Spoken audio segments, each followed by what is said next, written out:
this has been really important to me. My name is Brody Cavile. I'm a 1998 North grad. This is my 10th year as athletic director here. 5th year now in this space, as many of you may notice, this is new, wasn't there. And so, just like I said, I want to thank you for being here. This is a big deal. It's been a long time coming. I've been actually trying to do this for a number of years, but a number of things got in the way. So here we are, and I'm excited to make this happen. So Coach, are you ready? Yeah.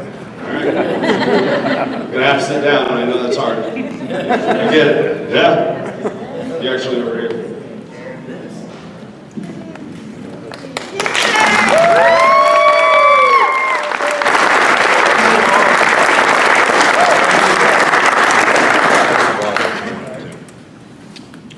Okay, so I'm going to jump into my words here, and then following that, I have a couple speakers that have agreed to talk today. We have a couple that we're going to do through video who couldn't make it that we prepared, and then we're going to open the mic, and any of you who want to say can have your moment, okay? And then the weight room is down the hall. Some of you saw it already.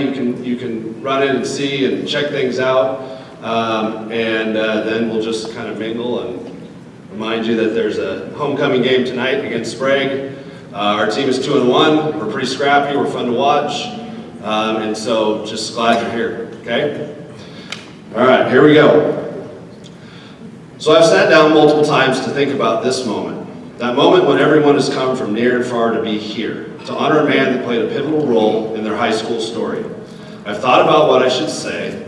What did he mean to me? What did he mean to my classmates? What did he mean to North Salem?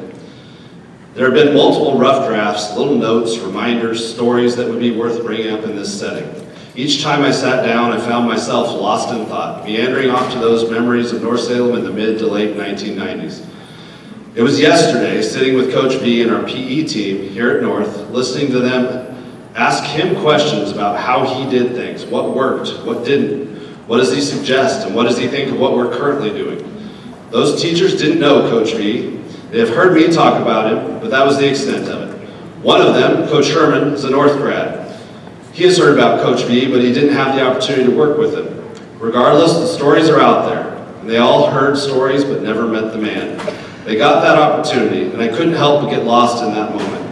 I found myself just listening, hearing that voice that I heard for 4 years of high school, with a passion for everything he does. It has been 27 years since I graduated from North. It's been 27 years since I have spoken to Coach B.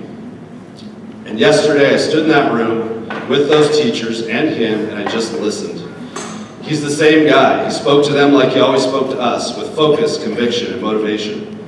They saw what I always saw, what we saw for all those years, a man who cares, a man who wanted nothing more for us than to be the best version of ourselves.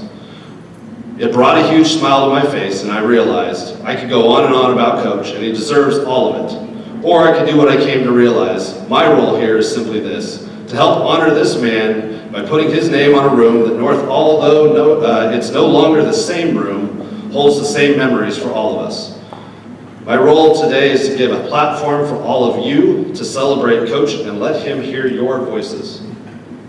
Your stories and how he impacted you, and how that room was more than just a place to pump some iron or get swole, as the kids might say today. It was a place of so many memories that shaped who many of us are today. So with that said, I have lined up some people to speak to us today, to speak to you all about this motivational man. Some are here with us today and some couldn't make it, but they were happy to send videos and that we can watch together. When those are done, we'll open up the mic to as many as we can and let you guys speak. Then we will give Coach some time to say a few words to all of us. Lastly, the weight room is open, just around the corner, as I mentioned. You will have the opportunity to go in and see what the new space looks like. Some of you have already done that. I'm grateful that you're all here. This is super exciting, and I mean that from the bottom of my heart, and it's been well worth the wait. Thank you for coming, and let's hear about Coach B. So first up, we have Aaron Interpreting is going to come up and say some words. Thanks, Brody. I'm going to try. might recognize Amanda over here, my wife Amanda, and my son Owen's here, who is a sophomore here at North. So, you got the same motor as this guy? Yeah. You got the same motor as this guy, you're gonna be all right. When Brody asked me to, if I could say a few words, similar to what Brody just shared, I started racking my brain trying to think of stories, and the first thing that came to mind is Coach V wasn't exactly like nice. He yelled a lot, and that was one of the first stories that just popped into my mind, or memories, was at a regular practice. I don't know, maybe it was a Tuesday or something. We're just running through our offensive plays. I don't even know what year it was or what was going on, but I went the wrong direction on a play. Like, I thought they said left and it was right. Honest mistake. But Coach V stopped the practice for a second and called me out in front of everyone and yelled, "Turpinning, that's just a lack of effort."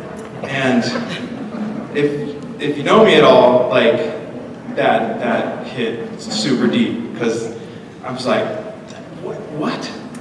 Anything but a lack of effort. I do everything 100% all the time. It wasn't a lack of effort, but I think, probably the next 3 plays, I probably slammed into somebody so hard. I probably had the best practice of my life that day, and it wasn't until years later that I realized that sometimes coaches know what they're doing, and sometimes they might throw themselves under the bus. They might not care if you like them in that moment, but they know what they're doing. He got the most out of me, and I think he did that for many of us here in this room. I think if we played for him, or even in the weight room, he would sacrifice his own, like I said, whether you like him or not, in order to get the most out of you, and I just really appreciated that. Not everyone can yell at you and get the most out of you, right? You have to trust them and know that they actually care about you. And this second story is just an example of someone giving above and beyond, just giving of themselves to change the trajectory of my life. And maybe many of us here in the room, he changed your trajectory as well. But for me, I was always a smaller kid. I was an effort guy, but I wasn't being highly recruited or anything like that out of high school. But he found out from I don't know who or how that I had a dream since I was a kid of going to Nebraska and playing there. And that was a long shot, man. That was such a dream. But I don't know how he found out about it, and then he did this without me knowing. He got a hold of like a highlight tape, or made a highlight tape, I don't even know. He sent it to Nebraska. And then as the story goes that I've been told is that didn't really get much of a response. But he took it upon himself to call and ask, "What'd you think?" And the person said, "Well, I accidentally didn't look at the tape." Well, look at the tape. And so then it doesn't really get much of a response, and he calls again, and they say, "Well, yeah, he's probably not scholarship material for us." And he doesn't take no for an answer, and says, "Well, what about walking on?" And I said, "Well, okay, we'll really look at the tape, but send us a game. Send us a whole game. We don't just look at a highlight tape." So he does that, and then shortening the story a little bit, one day during class I get a note that says, "Go see Coach V in Coach V's office."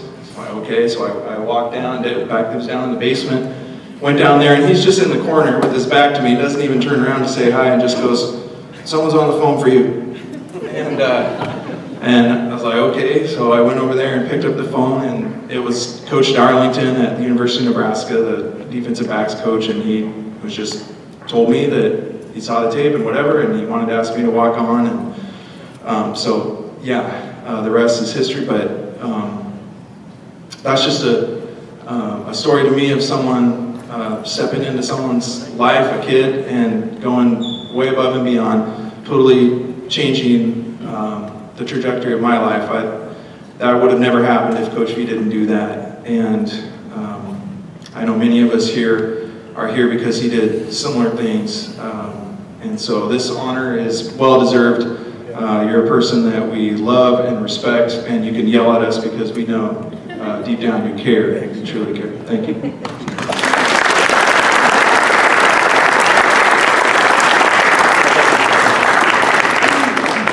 He's got that a little bit. He's being really honest. They didn't want a film, they wanted the whole season. So I sent him the whole season to Coach McBride, who I knew personally, who was the defensive coordinator. And so, yeah, but the rest was spot on, but they didn't want one game. They didn't want to highlight, they wanted the whole season. Turp doesn't tell you this, but he was the defensive scout team player of the year his freshman year there. Went on to be a 4-year letterman for him. You know, if you're Got going to to play go, in then I have to give you Nah, this. it's okay. You can hear me again. Never needed one of those. Went to play in a national championship game. Yeah, he's being real modest. He was, and Aaron did one thing, and it was always the same speed. He practiced at game speed. That's why he was as good as he was. He never took a lazy step, ever. So he wasn't going to share that, but I had to. Next. So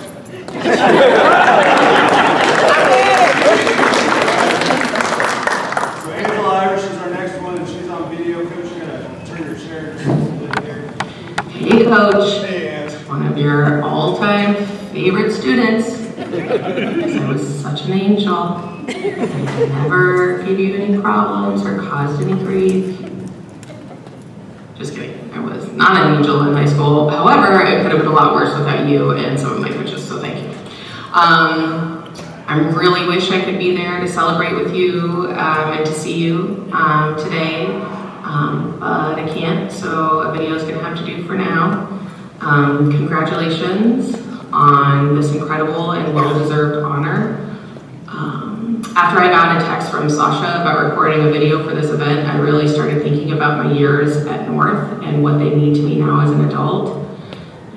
I spent a lot of time in that weight room, and looking back now, it was one of the most important places in my life during those years, and it's because you built more than just a weight room. You built a culture of hard work and discipline and commitment that impacted every student that walked through the doors of the weight room. And it wasn't just about lifting weights, and it wasn't about finishing workouts. It was about showing up and doing hard things and becoming better every single day.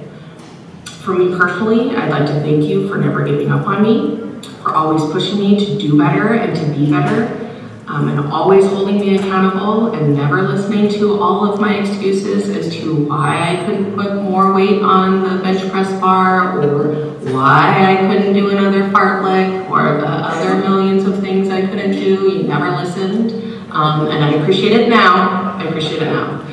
I truly believe that I wouldn't be the person I am today without your constant support and guidance in those years of my life. And I know I'm not the only student of yours that would say that very exact same thing about you. So congratulations. Having a weight room carry your name is so well deserved and stands as a testament to everything that you poured into your weight program, your athletic programs, and to every single one of your students. So thank you for everything that you taught us and gave to us, both in and outside of the weight room. I truly appreciate it. I hope to see you soon, and I hope you have a great night. Thanks. All right, next up, we've got Tiffany Reagan. Coach V, Tiffany Reagan, Sasha Spencer reached out to me this week and told me you were being honored and asked if I wanted to share how you have impacted my life. And so here I am. I consider you to be my first guru. I consider you to be the foundation of so much that I have brought into the world. I have spent so much time in India learning the empowered teachings of how to work with the mind. And I have taught thousands of people how to meditate, and everything that you taught me down to the Winner's Creed, which I consider to be my first mantra, that created neuroplasticity in my brain, that laid down the foundation of how to approach life when it's challenging, and that it's all in the state of the mind. And so for that, I'm forever grateful for.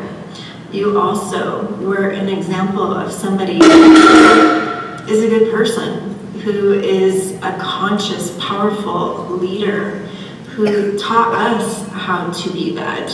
You were somebody who had a loud voice in many ways, but the loud voice that was so amazing to witness is that you always had conviction. You stood up for what you believed in, even if no one was standing by your side. You didn't care. You're bold. You're a visionary.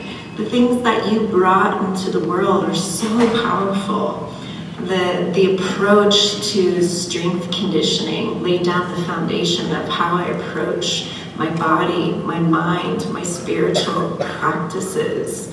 I always wondered why I had a little more than maybe other people might have, and a lot of that came from the foundation of what you taught me. You taught me how to have integrity. You taught me how to be strong. You taught me how to win and lose gracefully. There's so much that you gave. That impact from high school into decades later is so profound. I so appreciate all that you stand for. I appreciate so many of the memories from track, from state, from the weight room. It all really truly was the foundation of who I have become, how I inspire people, how I teach, and how I create community. You're that first person who taught me how to do that. So, thank you. From the bottom of my heart, you are known to many of those in my life that are close and special, and students of mine who have heard of you and what it is that you've brought to me. So I'm forever grateful, and thank you so much for being the amazing, unique fireball of a person that you are. Much love.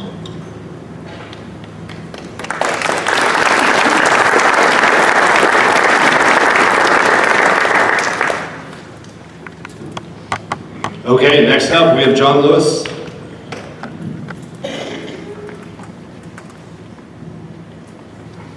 I might need one of these, so I'm gonna steal one of your waters. Do it.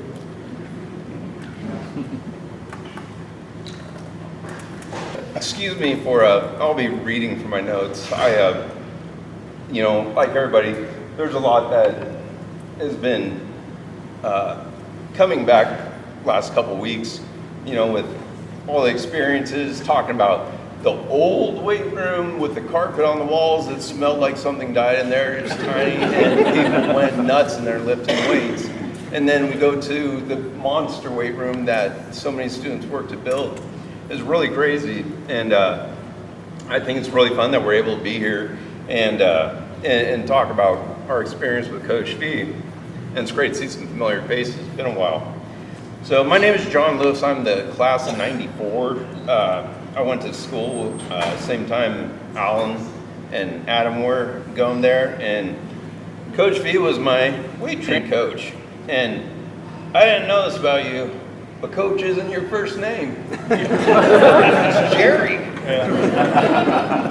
You learn something new every day. I mean, like, I was like, you gotta be kidding me.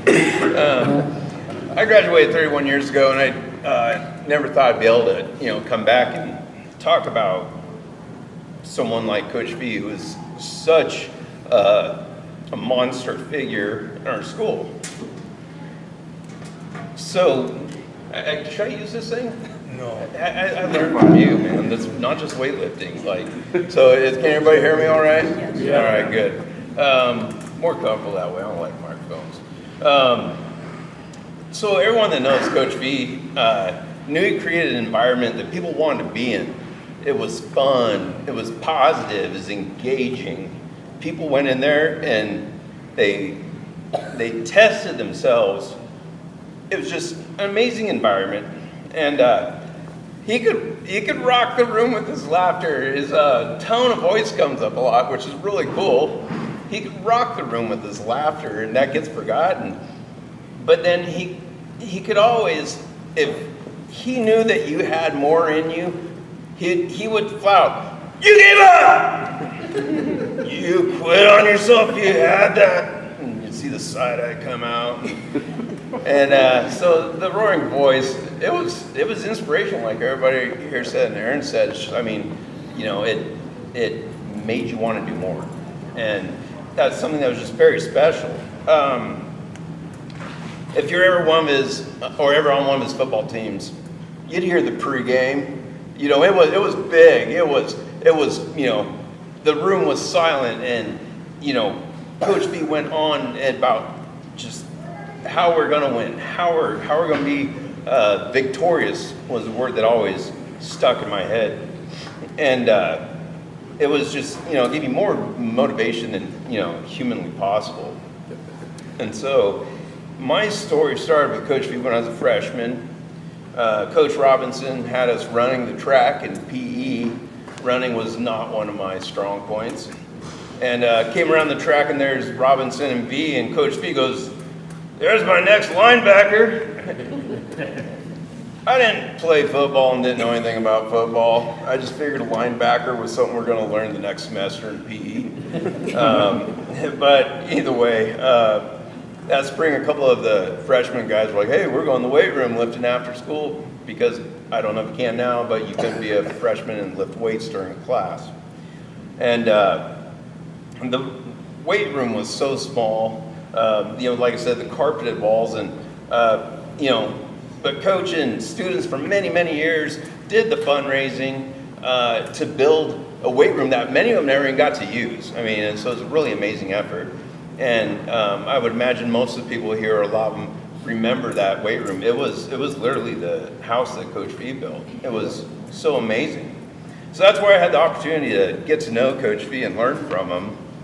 And for me, under Coach B, his instruction mentorship for the next 3 years really became probably some of the most heavy impact years of my adolescence, my education, you know, all that pre-18 stuff that goes on. And I didn't know that at the time, so much of it would follow me into my life. So freshman year, I was somewhat timid. I was a short, stocky kid, uncomfortable in my own skin like a lot of kids that age. And the one thing that I truly lacked was self-confidence and confidence in myself and my ability. And that all changed because of him. In 3 years I was in the weight room, I learned from Coach B a list of things which, unrealized at the time, would guide my future. Some of these might be a little bit familiar. Don't give up on yourself. Have confidence in your ability. Self-respect. Have it. Give it. Self-dignity. Carry it everywhere you go. And pride, bring that too. Integrity was the huge word that we always heard. And adherence to strict moral values. These were the moral principles that Coach B drove into all the students. I heard all those words over and over, and at a certain point, I started to live those words. You weren't allowed to say, "I can't." Not a big fan of that phrase. I can't. You let one of those slip, you'd be corrected quickly. "At this time, I am not able to." Okay, Coach, I get it. It wasn't a give up environment. You had to go. It was go time, and it was, like I say, always, you know, game speed. And so we weren't allowed to quit ourselves, and that's where a lot of the self-confidence was gained by the students, and myself included. My sophomore year, got to be in weights class and got to do maxes, and I put up a strong lift on bench press, a couple 100 pounds, and And I was like, okay, that's what I lifted. And some of the senior guys were like, damn. And I didn't realize that time was any big deal because I had no idea what I was doing anyway. But by the end of my junior year, I was, starting to look at some of the records. And then by my senior year, I was setting them and breaking a lot of my own records. And I wasn't good at sports, but I excelled at weights. And leaving high school with a couple records was all the accomplishments I needed in athletics.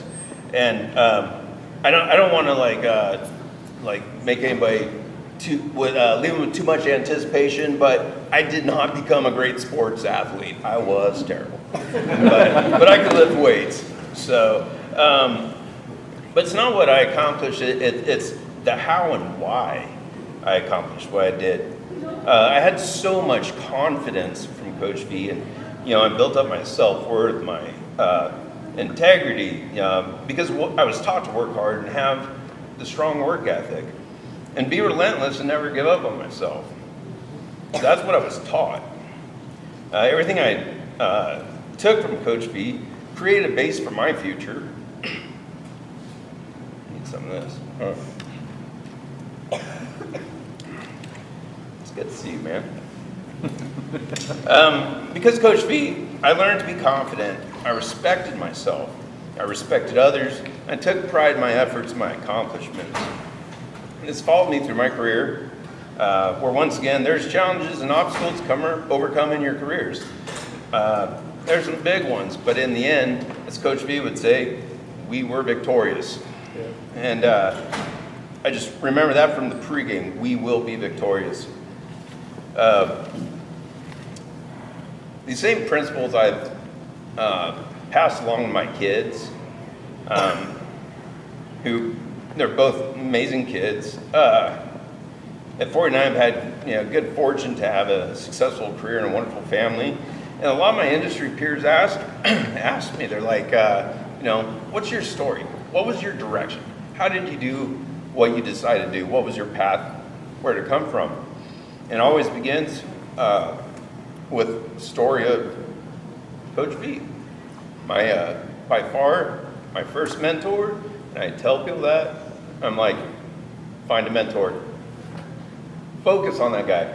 Learn what you like about him, repeat it, and learn and live it. So Coach V was my first mentor, and I still to this day believe heavily in mentorship. It's very big. Coach V's spirit and enthusiasm was witnessed by thousands of kids. We were talking earlier, he said 325 would go through that tiny, tiny weight room back in the early 90s. 325 kids a day, 2 semesters a year. And there's summer, there's before school, everything is crazy. Coach V in his spirit made a huge difference and created a lasting impact on thousands of student lives from all walks, and it followed a ton of us into our careers and our life, our future. Coach had thousands of students' names and faces to remember, which I can't imagine, but we all had one Coach V, and nobody forgets Coach V. So Coach V is the reason we're here today. I am damn glad to be a tiny little storyline, and the storyline of success in his career. Maybe you weren't aware of it, but you were. A huge part of my career. And, he was the best coach ever. So, we love you, man. Yeah, thanks.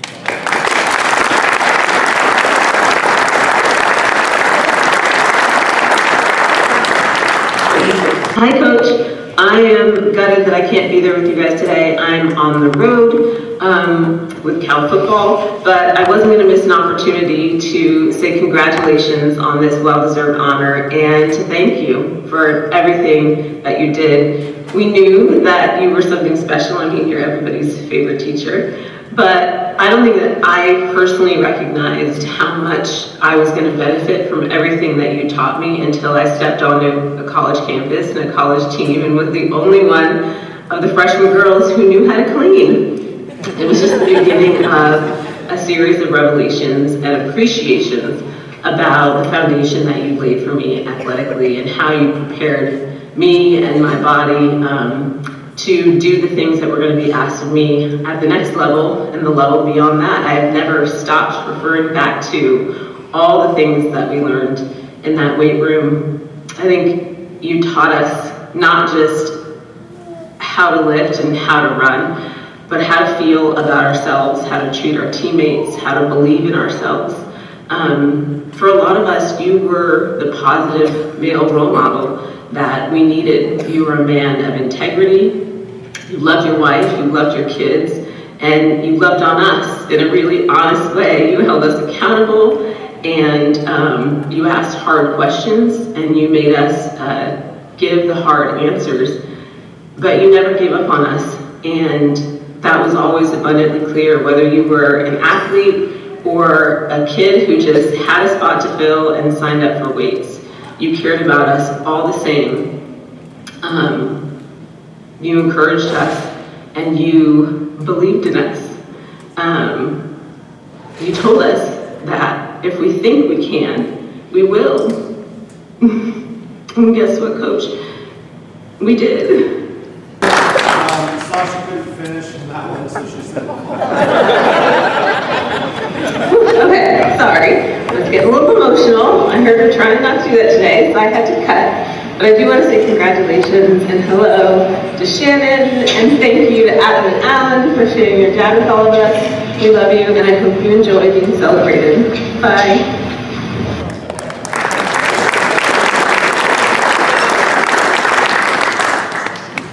I had a phone call with her earlier, and she didn't get very far. She didn't make it very easy on me. How'd you do? I didn't. I didn't. Okay. Now's the time where we open it up for anything you guys want to say. Does anybody want to jump up? Okay, come on, use the mic or not. I'm just trying to be a good host. Normally I don't use the mic. But... Okay. Coach B would like that one. Fair enough. Valutini era. What a great time to be a Viking. I knew nothing different. I see all these faces around here, and I'm so proud to be here with all these people. There's a ton of people, Coach, that really wish they could be here. I just talked to Tommy Barber this morning, Darren Kazi. Whole lots of love coming your way. They all wish they could be here. So, and there might be some people coming a little bit later and things like that, but I'll keep mine short and sweet because I want to hear what everybody else has to say. But coming into high school, North, 14 years old, lost my dad the year before. Had a bunch of good buddies, Darren Kazi, Mike Davis, people I grew up with. Hey, come out, go do sports, go do football. They were doing summer workouts and stuff. Mom wouldn't sign the release, I was too small. Like that Rudy, 5 foot nothing, 100 nothing pounds, not a scrap of athletic ability. Some of these guys in this corner pocket over here know that. One thing I could do, my mom said, well, you're wrestling people your own size, I'll sign wrestling.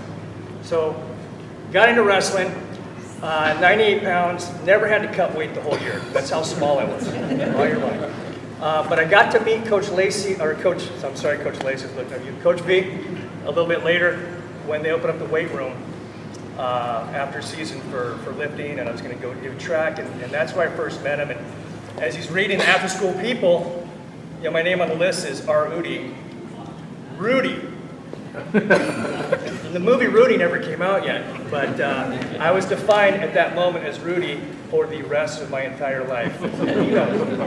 But there's a lot of common theme of what people are saying, and the weight room was so much for me, and I'm gonna touch on that a little bit, but there's more so for that. But Coach taught me that was the greatest equalizer out there. You might not be the tallest, you might not be the biggest, but you can control the things that you can control, and I'll make you stronger, I'll make you faster, I'll make you better. I didn't know any better than to buy in. I was a skateboarder that lived 3 blocks down the road. I got somebody that knew how to inspire kids. He was passionate about it, and I liked him right away. As a matter of fact, I thought we had the greatest coaching staff around back in that day. I see some people that are classes ahead of me, classes behind me, but man, what a great time to be a Viking, and so much of it was because of this man right here. I finally came out, got out for football, and he taught me some things that I never knew that I had in me. And it was one of those things that I was one of those people that needed football more than football needed me, and I didn't know it at the time.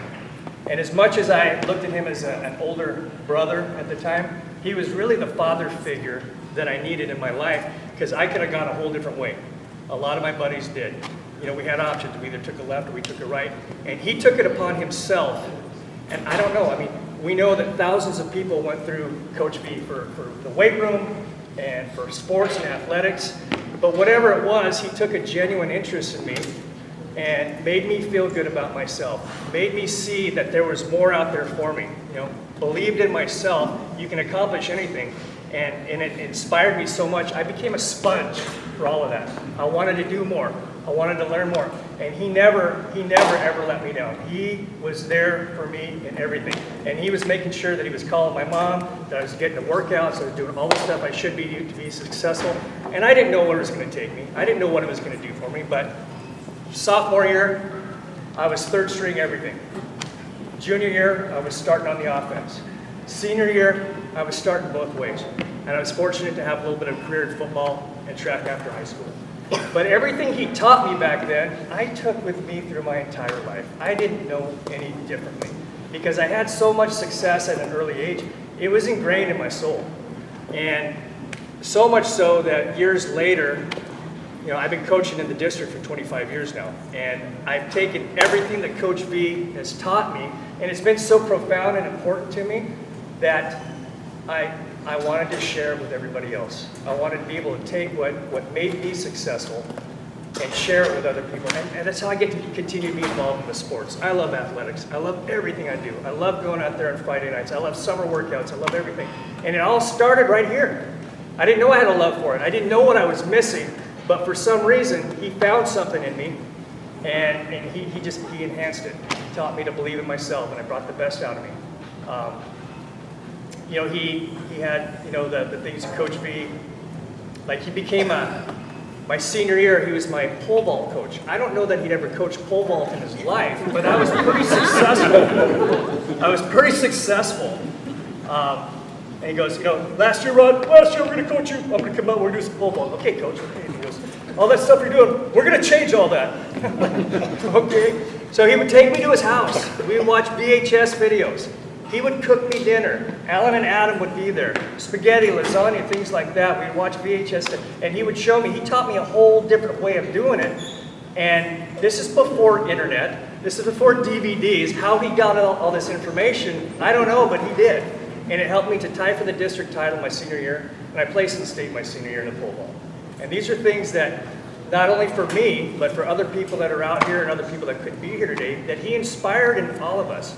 You know, he would tell us things just at the most simplest form, like Turpin was saying, you know, there is no can't.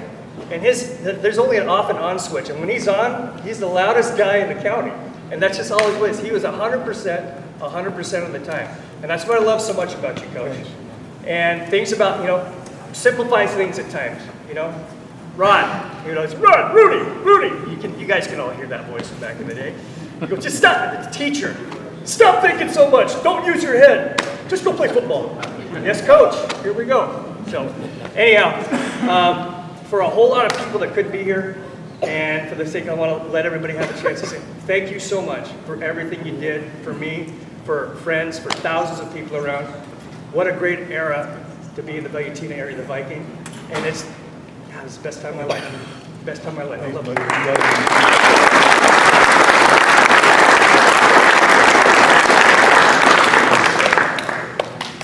Man, it's been decades, but this man stood up for me as a young coach. I remember. Right? Yep. So I'm going to make mine short and sweet. I got to be a volunteer coach here. I did coach 3 sports, coached freshman football. Aaron was on that team. Where's he at? That man was on that team. Rod was coaching. It was a lot of fun. Gosh, there's a lot of people in this room that I had a chance to be with, coach with. But I want to say thank you. Thank you for extending a gift to me. And I've gone on for decades now, working in the district, been a teacher, principal, coach, AD, goes on and on. But there's things, right? I'm a husband, I'm a father, I'm a friend, and that 4th thing is probably one of the most precious things I could be called, and that's coach. I still coach. And I want to say thank you for being a model. All these words that have been shared, but you literally inspired me as a young man to continue when I could have just said enough of it. And it went on to other things. So, Coach, thank you.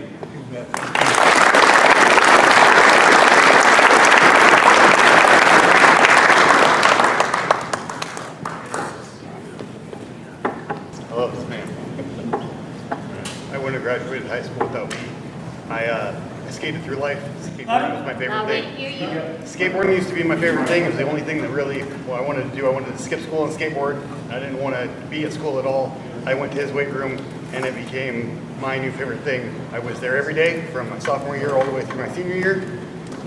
Getting on the board was like the greatest feeling ever. And my favorite part of the tough love that he gave, he only gave you a hard enough time to let you know that he saw strength in you. And it was nothing but love, but he teased as hard as he pushed, and we laughed and we grew, and it was incredible. I feel grateful that he has such a great skill to motivate. And it wasn't the same for everybody. He teased some people. He was more honest with others. I feel like we all used to hear him speaking like the Super Dave kind of yell intensity, whether it was a whisper or not. But like the words stuck with you however they came. And he always knew the right thing to say to you to make you feel like even if you're not doing your best and you could do better, or if he was proud of you, it really made you feel validated. And that was a huge strength. And it pushed me to be better. And I still remember a lot of things that you taught me that helped me be better in every way of my life. Thank you.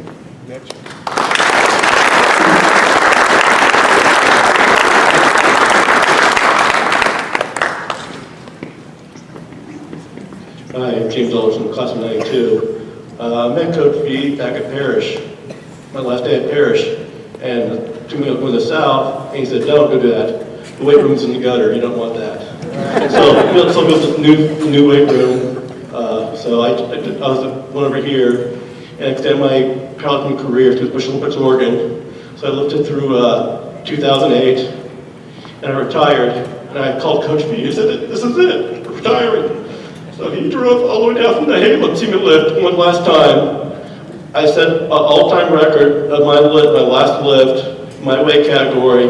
When I weighed 175, I deadlift 343 deadlift. And my mom asked us, "Is James okay?" He's shaking. He goes, "Yeah, that's adrenaline, baby." I didn't really have a father figure in my life. I had two living grandparents. But when they come to me, it's like, man, Dad. That's me too. And I'm very glad to know him. Thank you.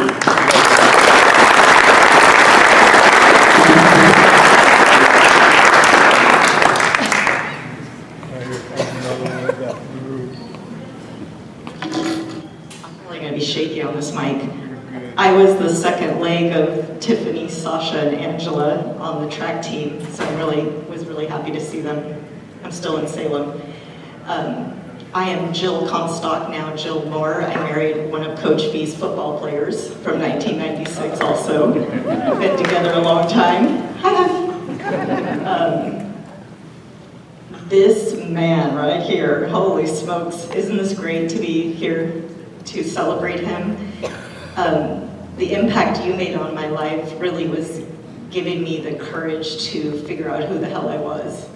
Because when we got here today and I ran into you outside the door, you said, I saw you become an athlete.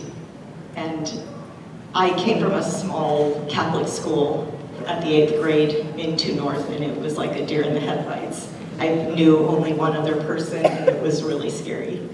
And this man made a huge impression in my life because I got to run for him for 4 years. And I didn't really care for school, but I knew if I wanted to go to track practice, I had to come that day. So that kept me coming back, that and the boys. Hi, Sandy. Hi. I just saw you now. I mean, all these coaches. But the weight room also, my favorite class. And when I got to college, I was in a weight class one day, and the coach asked if anyone would want to demo a squat. And it was myself and a couple other girls, and then the whole football team in that class. And I rose my hand proudly, and I demoed a squat, and he said, "That's the best damn squat I've ever seen. Are you guys listening? Are you watching? Watch what she did. Let's have her do it again." That's this guy right here. So thank you for who you are and for being in our lives, and I love you.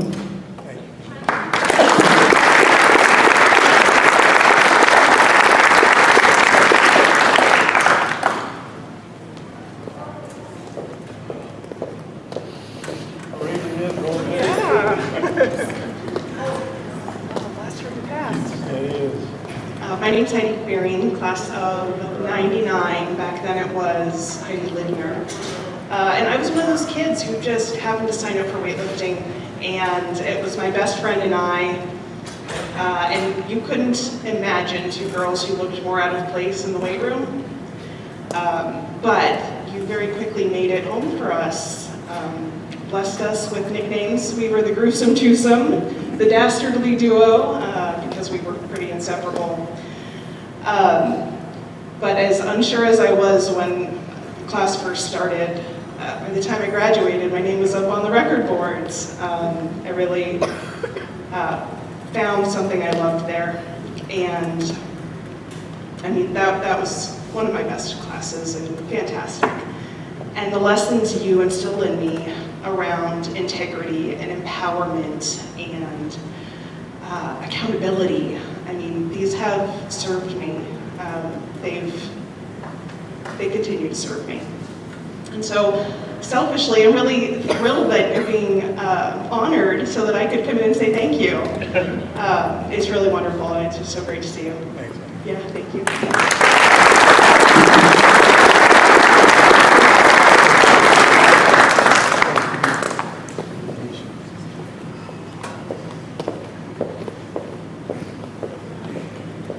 My name's Nisha Stroud. I passed in 99. Unlike a lot of people, I got to meet this guy long before I was in high school. It wasn't necessarily on his radar, but he very much was on mine. CCTV, it's not CCTV anymore, they've got a new name. I was doing that when I was in the 4th grade. So I was spending my Friday nights with guys like this, guys in Salem Kaiser District who were shaping athletes. And very quickly, the people that were my teachers and everything in elementary school were sick of hearing the fact that I was going to be a North Salem Viking. And it was because of those Friday nights and the way that this coaching staff was instilling and like coaching those guys and being out there and being inspirational and everything. My Coach V story probably comes from my freshman year, which at the time we still weren't allowed to lift weights. But I remember the second to last week of school, PE class, our PE teacher was not in, so they had the German teacher subbing. And I was playing softball, which you know that I play softball. I'm competitive. I played Little League, I played high school ball. And in PE, not a good combination. Ran down first base, got clotheslined, caught myself, broken wrist. And I got up, knew exactly what happened, walked over to get my stuff, and head to the weight room because I knew that this man would know what to do. I got up, you're safe, you're safe. I'm like, I broke my arm? And everybody's like, oh. And I remember walking into the weight room and looking at him and looking at Chris, who I've actually seen since, and told him that he probably saved an administrator from getting punched because of them wanting to ace bandage my arm to a clipboard. I remember walking to him and his eyes just going, wow, what is happening? Looking at me like I was crazy. But again, as a freshman, you didn't necessarily get access to the weight room. You didn't necessarily have that relationship with Coach V yet, unless you were like, football and track. And I remember that he very much, when we came back to tell everybody what was going on, because senior speeches and stuff were going on that week, and he opened up the opportunity during the summer when everybody was lifting to come and rehab and strengthen that. And that meant the world to me, because I knew that that wasn't something that he had to do. Sitting here listening to everybody doing this stuff, listening to conversations, I now realize why my Boys and Girls Club kids got frustrated with me, because I was the same way on them that I had, that you were on all of us. They knew they couldn't quit. They knew they weren't going to give up. They knew I wasn't going to give up on them.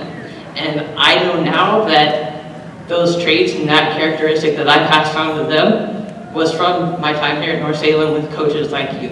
And so I appreciate you, and I thank you, and I think the world of you, Coach.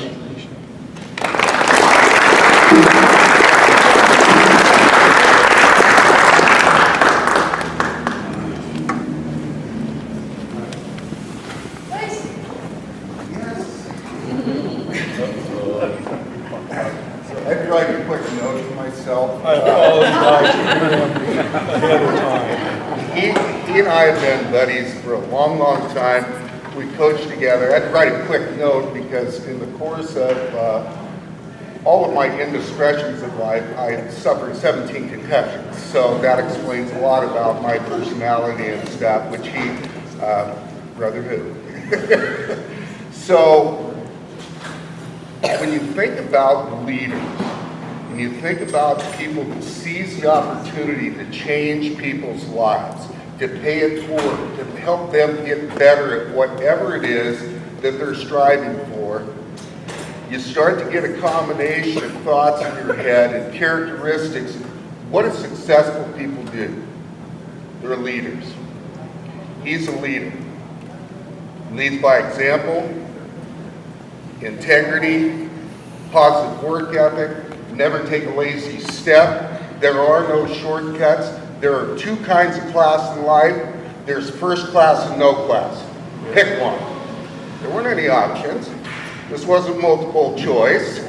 He demanded excellence from all of us, and that was including me as a younger coach. He just look at me sometimes and just shake his head and go, "Junior, come over here," and he'd get me squared away. I have two really good stories. The first one is we were thick as thieves as a coaching staff, and Dallas Dyer was amongst that crew. God bless the old Nebraska man, the old Husker. So every Saturday, it was Jerry whipping up a great big old bowl of salmon dip, all of the boys and the coaches together, barbecuing, and it was Nebraska football. And we watched you play. And by the way, you're too modest to say so, but he was a dandy. Yeah, real deal. The real thing. We had a lot of great players in those days. We had a run, people go, "You coached at North Salem High School?" Because I ended up being the head strength coach at South Salem High School for 23 years. So a lot of people didn't know I was ever here. And they said, "Oh, at North? How were you?" I said, "We were really good. We missed the playoff one time in all the years that I was there, and then when I moved, Jerry continued the tradition of excellence and that kind of thing." Tough-minded, stand his ground, do the right thing. Well, we had a little incident down at Lebanon High School where his resolve was tested, we'll say. And there was a group of boosters that were standing on our sidelines. Jerry's on a headset, so he can't hear as well as I can hear because he's got people in his ear. So I walk over to him, he goes, "What's the matter with you?" I said, "These guys down here are doing X, Y, Z." "Really?" So he kind of scoots down the sidelines a bit, kind of perks one ear up. He's still calling the ball game, and he dumps the headphones. And I go, "Okay, it's go time." So he and I wander down, and there's four guys, and there's he and I. And we're nose to nose with these I'm just going to say it, I'm going to be me, these goat ropers that thought that we were an easy target, and they were calling one of our players of color a very disparaging name, and they were doing it on our sideline. So now we're nose to nose. AD comes over. AD goes, "What's the problem?" So I give a brief explanation. Jerry just turns stone cold and looks at this guy, and he goes, "You see these 4 assholes?" He goes, "You better go call 911 and make sure an ambulance is with them, because they're about to have a horrible accident if they don't leave my sideline." He went, "Oh dear." Well, that kind of set a new tone. And he wasn't smiling, he wasn't laughing, and he was nose to nose with the mouthpiece. Needless to say, they went away. And he goes, "Okay, let's get back to work." He goes over, picks up his headphones, puts it back on. I go, "Wow, that was amazing." And I got a whole bunch of really, really great stories, but I can't tell any of them in front of the crowd.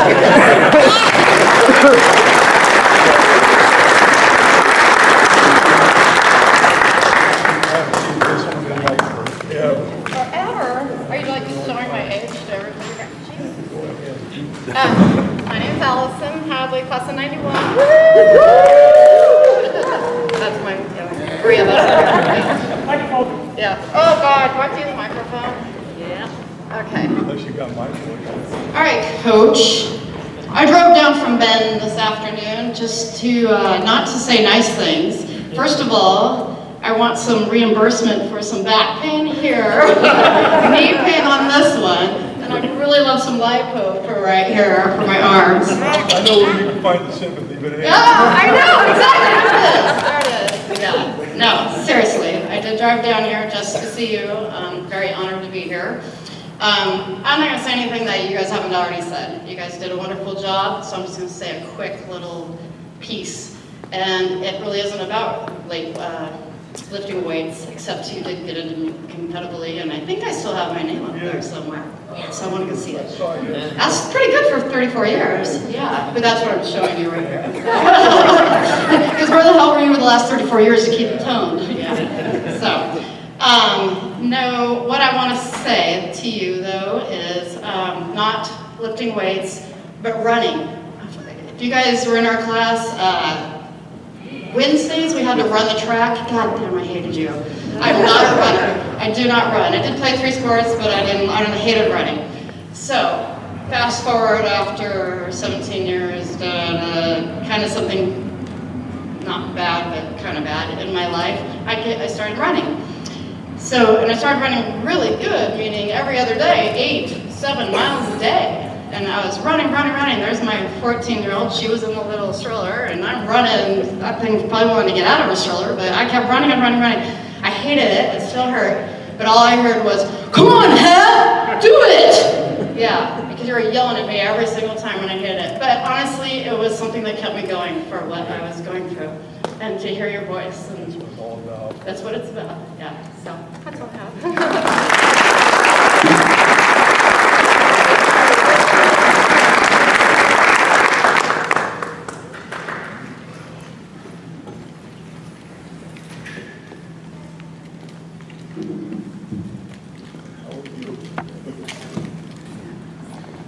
I am from, probably, I don't think I see anybody from my class. I was from the class of 2000.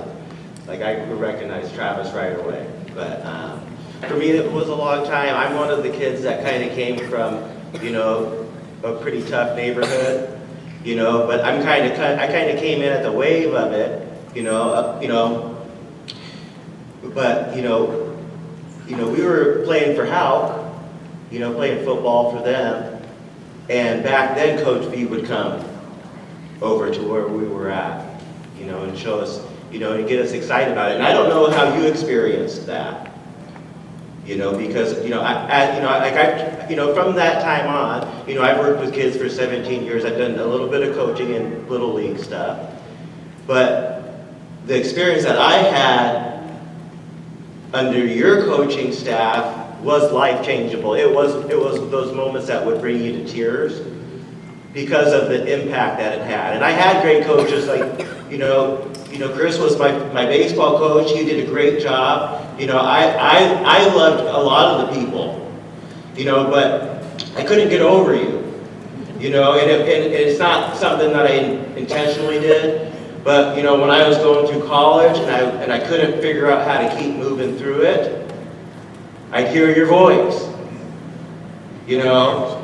And I remember, you know, being in, you know, we would go through doing different kinds of chapel where your wife would make us spaghetti before the games, get us ready to make sure that we're eating the right way.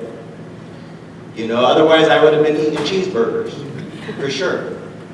You know, but it had an impact on me where it affected my entire life to the point where, you know, just meditating this morning, you know, it's like, what was it about Coach V that was the most honorable thing for you personally? What was the heaviest thing that he did for you? And for me, and you know, I made it up to my junior year, and then Coach V was finished, right? So a lot of the people from my class who didn't make it, they're probably still heartbroken about that.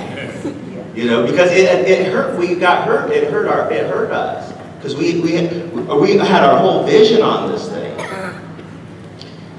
But for me, what it was in that moment of my life, and I didn't know it at the time, okay, because I did have great coaches. I had great instruction, okay. But what he was able to offer me, where I wasn't finding in any of the other areas, even where I was having success, was an opportunity for honor. Just plain and simple.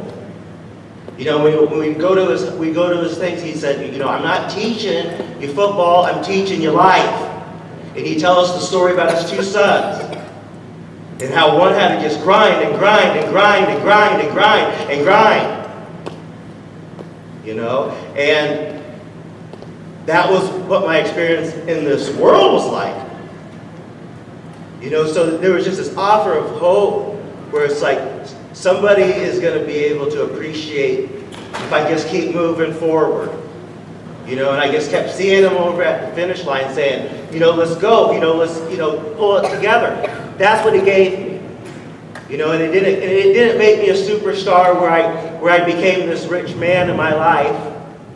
You know, I worked really hard. I don't have very much at all. But it gave me endurance to the fact where I'm not going to stop tomorrow either. Right? I'm going to keep going, I'm going to keep going, and I'm going to keep going until I start to get some of the results that his son got because he kept going. And if that means that I do it until the end, then that's fine. But it's instilled into me. You know, like with my dad, you know, he wanted me to be really smart, but it wasn't an opportunity for honor. You know, that's what fed me. You know, that's what got me excited. You know, and he always used to tell me, what I need from you, Josh, is I need you to have composure.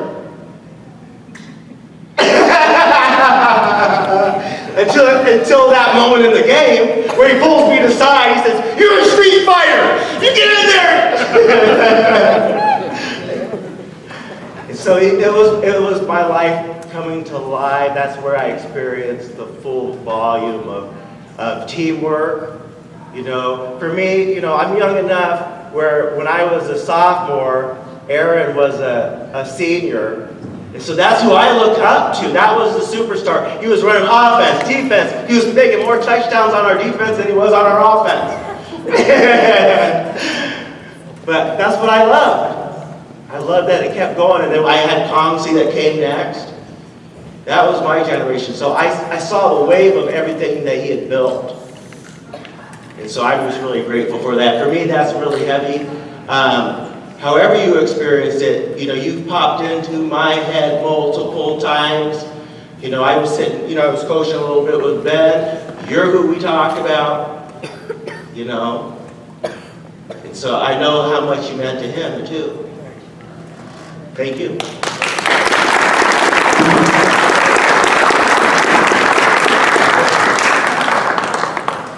That was I don't know if you guys know me or not. You know, hey, you want to go right? This mother.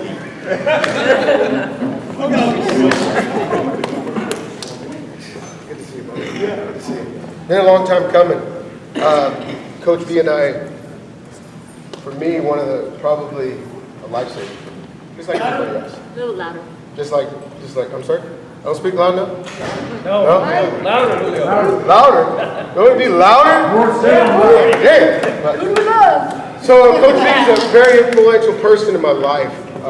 When I was here at North Salem, a lot of shit went down. A lot of you guys know that. With me. Coach V did a very gracious thing and pulled this little Mexican kid aside and said, hey, you don't need to go that route. You need to be right here. And as far as Coach Lacey saying the guy can get down, the guy can fucking get down. He did it for me, pushed me aside. We had about 5 guys that wanted to come and get down. Of course, I had my boys, okay? But these guys told us to stand back because they know we're going to do some damage, okay? Because I fucked some shit up, okay? But Coach V, ever since that day, he said, stay here. You're going to do what you need to do, and you're going to be here for us. And that's what I did. Even coming back from my second senior year, I was already on my way out. I said, fuck it, I'm done. Don't need high school no more. Trust me. This guy right here says, no, you don't. You need to come back. Get your diploma, play some ball, see what we can do. That's what I did. Became Valley champ senior year. Okay.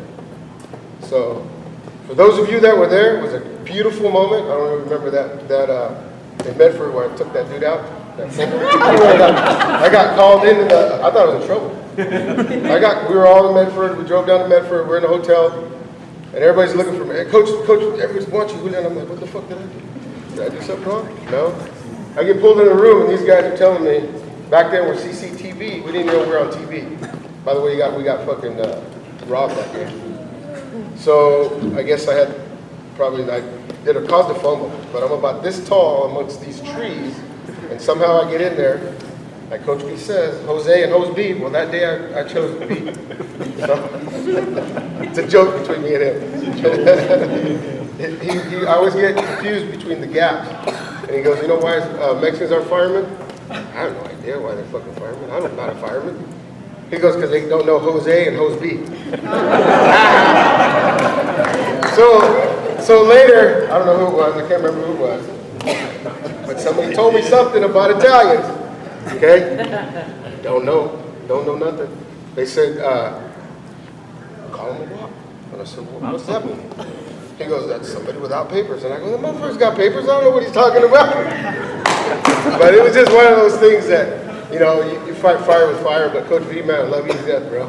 You know, he when I first came and I first met him, he bought his first house out in South Salem, and I went and helped him paint his house after he painted the shit out of me, but hey, it's all good. But I remember that day, and that day, because I lost my dad, I didn't really have a whole lot, but he came to the rescue, gave me a bunch of stuff, you know, and I worked for it, obviously, but great man, and I appreciate everything that you've done. I'm sure everybody else does, but I'm here to tell you, bro, you made a difference in my life. You know what I'm saying? A very big difference. Because what happens to most people in their lives that I see today, I went on coaching, I see coach over there, I see coach over there. I went and did wrestling, I did all that stuff with all my boys and everything, but I wouldn't have done it without you. You know, I tried to come back with a lot of things, but, you know, life doesn't work. But, man, good stuff.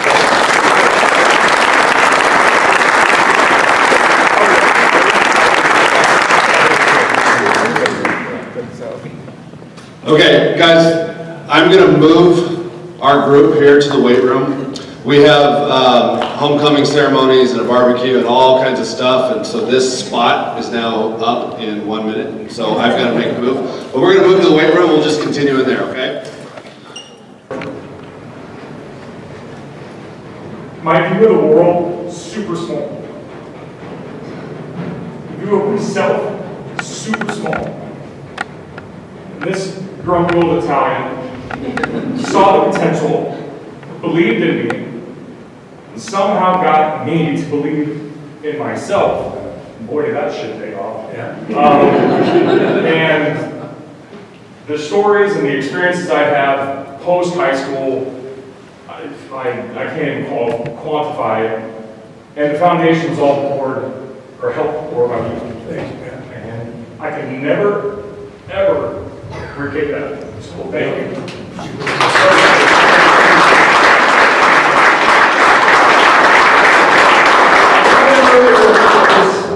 nice things aside, this is the ugliest. Jealousy gets nowhere. Speaking of the jacket, I gotta say something. It is an ugly jacket. But I started back with Jerry when I first started teaching and coaching, and this guy was here at North. Coach Lacy, you just talked earlier. I tell you, he was a huge impact in my life and the direction I wanted to go. He's a guy that I looked up to, and I love the way he was able to connect with kids. I don't care what part or what life these kids came from, he made that connection. And stuff like that I've always carried. And with me throughout my career, I just want to tell you, I appreciate you. Thanks.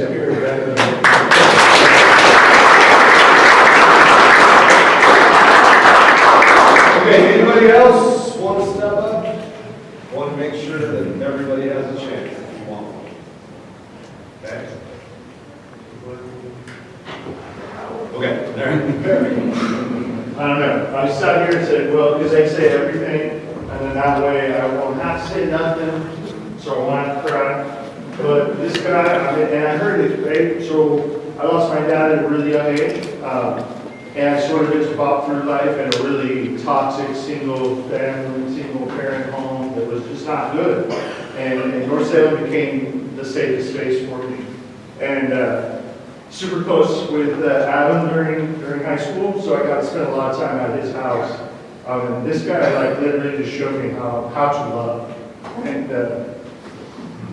that, I mean, it's the best thing that I've ever learned, because now my family's well cared for and loved, and I would say it's pretty much the single reason why my son today teaches and coaches here, because he taught me how to love in a community, give to your community, and gave it so much, and my son bought that when he was 3, 4, 5 years old, and he's still here, and yeah, that's for me, man. Thanks, I appreciate you. I love you too.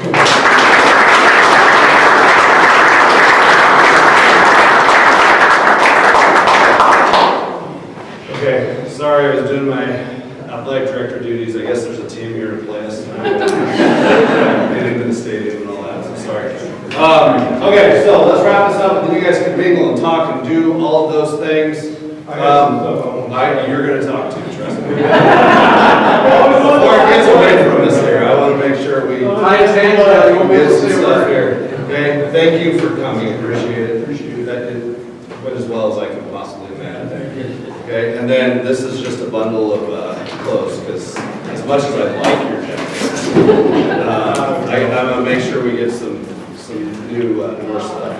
I feel like you need one of these, right? And then there's a track shirt and a nice football. Oh boy.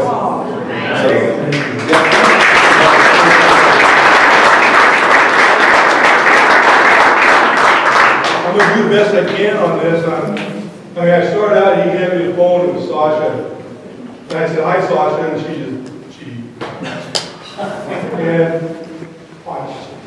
and I knew that was going to happen. And I did the best I could when you people were sharing the. So if I do, it is what it is. It's my, it's how I am. It's how I'm built. Everything's emotion. There's a lot of things. I guess let me go with something that really means. First of all, I'm telling you, my heart is so full. I mean, my heart is so full for what's happening with this. It's just, I can't even explain it. God is good, man. God is great. And I realized my first 2 or 3 years of teaching, I was given a gift that I couldn't explain. And that gift was being able to relate to young people. That the things I said, the things I did, man, they were hanging on every word, on every action. And I thought to myself, you better do good. Because you can either have a trail of dead bodies or a trail of people that just see the world as it should be seen. And so that, I mean, my first job, I was 21 years old, teaching PE to grades 1 through 8, driving to high school and coaching football. So I had contact with every grade level there was, and there's sometimes I'd park at a first grader and they'd pee their pants. I'm talking to a senior in high school, and I had to kind of tell her that one. But you know, and this could go all the way back to my dad. My dad, around 1991, I took him on his last deer hunt trip with me, and I said, Dad, what do you think your legacy's going to be? What do you think it is? I said, your legacy, what do you want people, when you're gone, what do you want people to say and think of you? I was successful, I was good at what I did. And as I grew up in the Depression, I mean, he didn't have 2 pots of pee in. I mean, they were dirt poor. And I said, yeah, Dad, how'd you get there? Well, you know how I got there, hard work. Like I always told you, when you work hard, what happens to people? Good things, great things happen. When you work hard, great things happen. You guys heard that the way from all the time. I never let that one get by.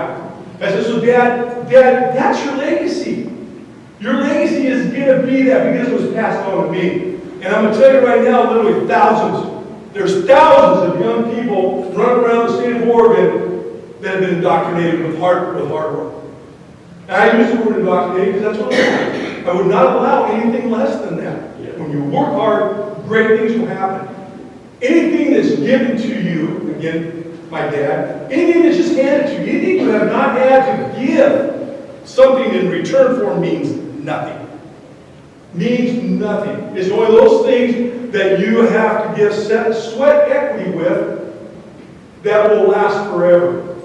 And my prayer has always been that I wanted all the people that I came in contact that ended up having families, that their children will be taught the same lessons. That is the legacy. Because here's the deal, when that weight room was torn down, our big weight room, I got a lot of phone calls. Coach, that's your legacy. Coach, that's your legacy. I said, no, this is my legacy right here, right in front of me. That's my legacy. That's going to be carried on, and hopefully for generations to come. That room was a room. It was just a vehicle to get you where I wanted you to go. That's all that was. And Dad understood that. Dad lived to almost 96, you know, and you know, those lessons were hard lessons on me. And I decided, what the heck, they're going to be hard lessons on you too. You know, you know. And so one of the things that, and this is a great one, this is probably one of the great, and I told their coaching staff this the other day. I had a kid that come in last semester of his senior year. I mean, the weight room was as foreign to him as to anybody. And he was going to be that year's valedictorian. He got nothing but straight A's all the way through high school. And I said to him, are you sure you want to do this? Because I don't just give A's. I mean, you're going to have to give me everything that is necessary to get that A. I don't want to do it, Coach. So the first 6 weeks, he got a C. He said, what did you get a C for? I said, because I was the average before this. You squat planes, you mentioned it, I didn't do that. Well, how would you know? I said, man, this is my domain. I know what everybody's doing in here. I might be talking to you, but I know what's going on down there.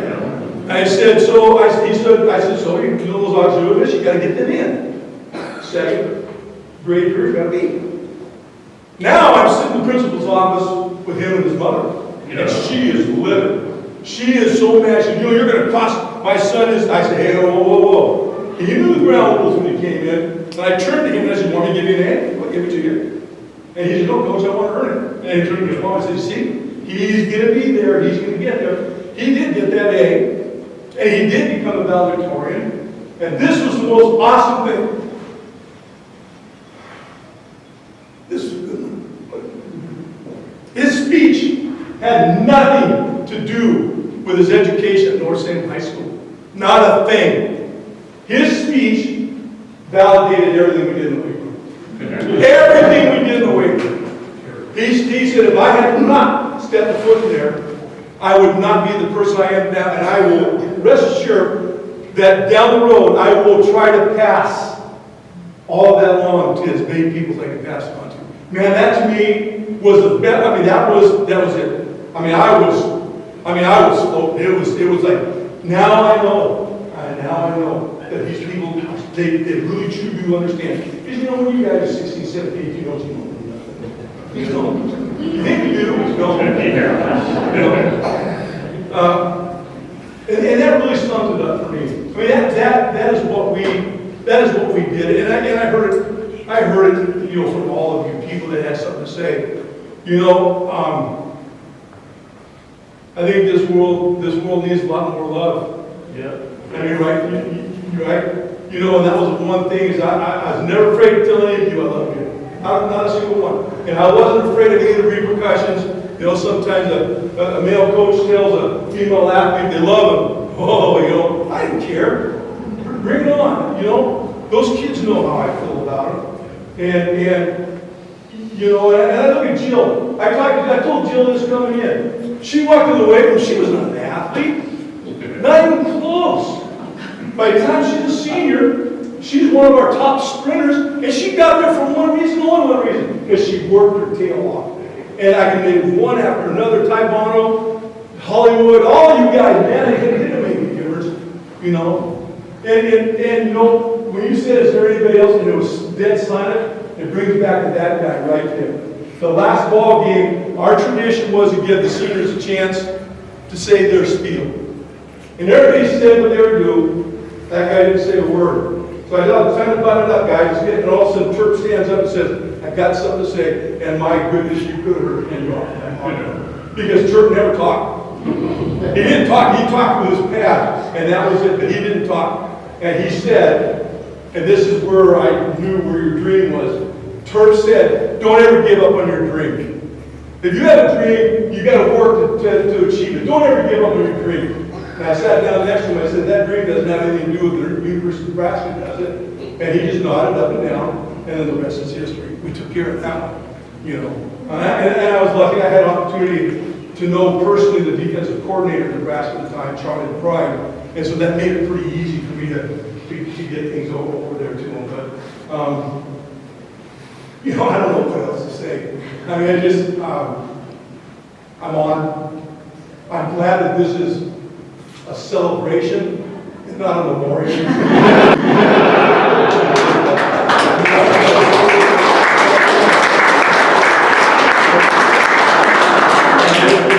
People contacted my wife and asked if Coach D was still on this earth or not, because they heard this is what happens when you head off on the other side of things, you know.